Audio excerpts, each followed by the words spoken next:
How incredible is this? A kind lady found a kingfisher bird stuck on a tree, unable to move. She gently rescued it.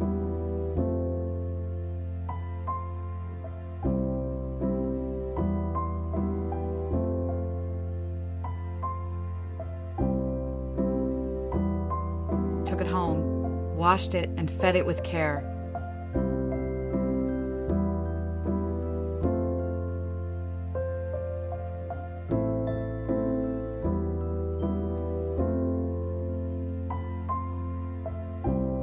Just a few days later, it was flying again, free, strong, and happy.